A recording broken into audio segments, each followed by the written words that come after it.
नमस्कार प्रिय दर्शकों, आप सभी का स्वागत है आपके अपने इस यूट्यूब चैनल एस्ट्रो मिश्रा में।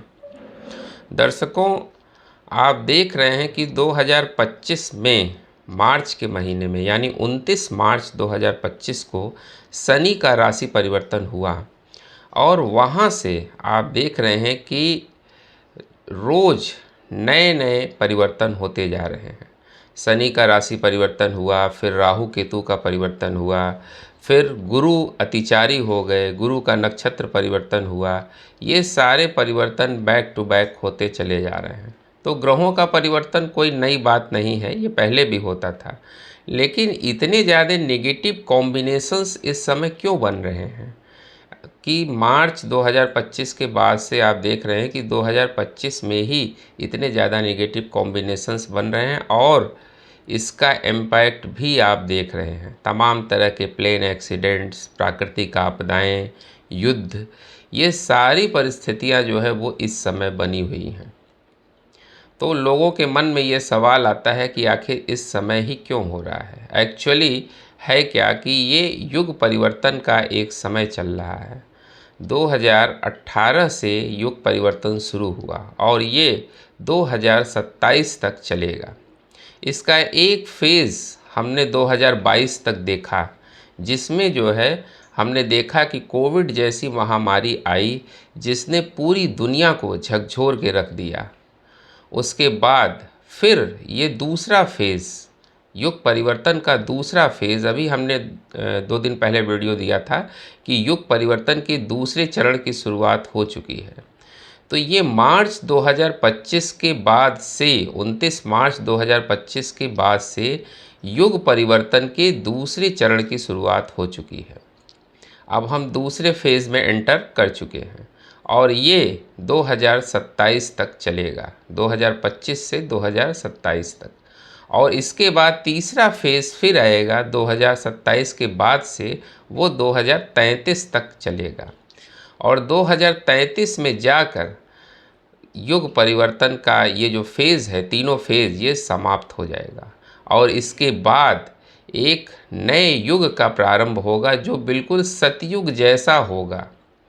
मतलब वहाँ सब कुछ जो है वो रिफ़ाइन हो चुका होगा। जो लोग बहुत भाग्यशाली होंगे वो वहाँ तक पहुँचेंगे और उस युग का दर्शन करेंगे, वहाँ तक वो प्रवेश कर पाएंगे। तो वहाँ तक जो लोग होंगे, ऐसा नहीं है कि वहाँ तक पहुँचेंगे ही नहीं, बहुत से लोग वहाँ तक पहुँचेंगे, लेकिन जो लोग वहाँ तक पहुँचेंगे वो बहुत भाग्यशाली होंगे। तो 2033 के बाद का जो समय होगा वह स्वर्णिम काल होगा और वो हजारों वर्षों का होगा। एक लंबा समय लोगों को मिलेगा। लेकिन 2033 तक का जो समय है ये डिफ़िकल्ट है। ये ऐसा नहीं है कि केवल भारत के लिए, पूरी दुनिया के लिए ये समय जो है वो काफ़ी डिफ़िकल्ट होगा।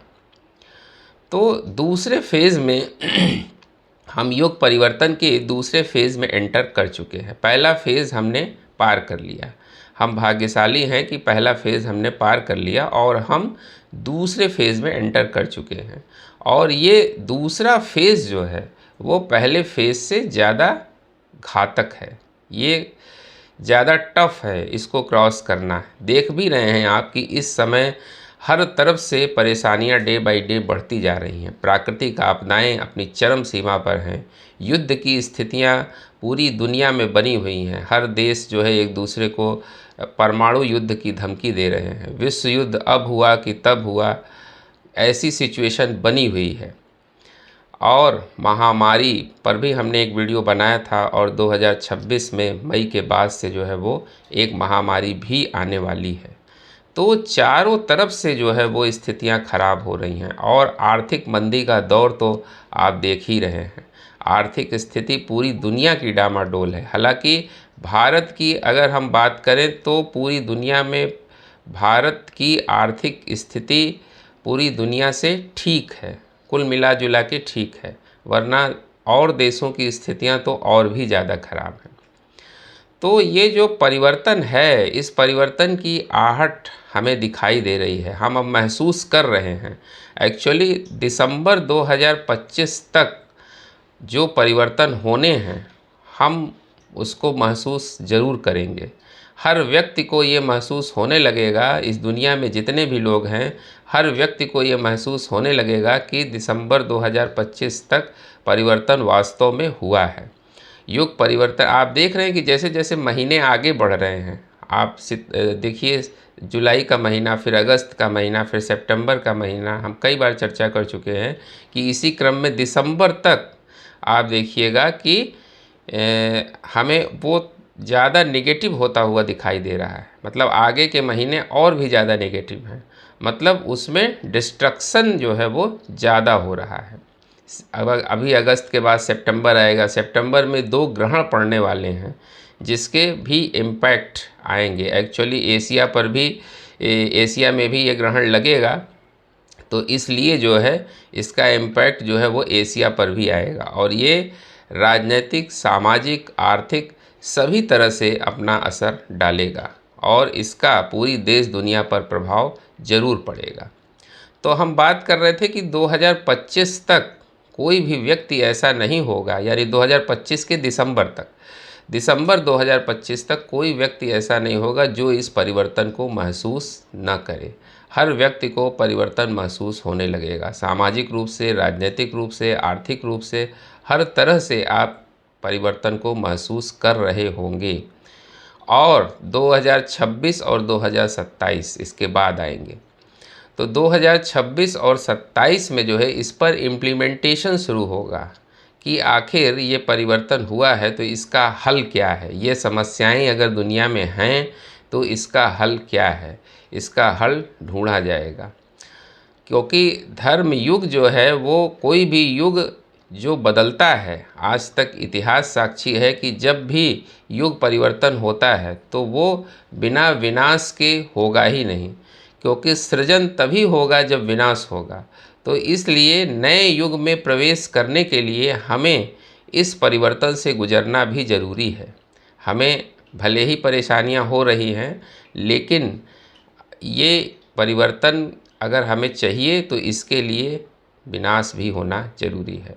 और इस समय आप देख लीजिए कि क्राइम लेवल अपने टॉप पर है। तो वो क्यों है? क्योंकि जब तक क्राइम लेवल अपने टॉप पर नहीं पहुंचेगा तब तक उसका विनाश कैसे होगा।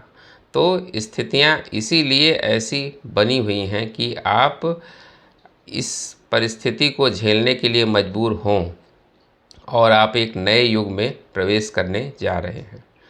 तो 2026 और 2027 जो है वो 25 से ज़्यादा लिथल होगा।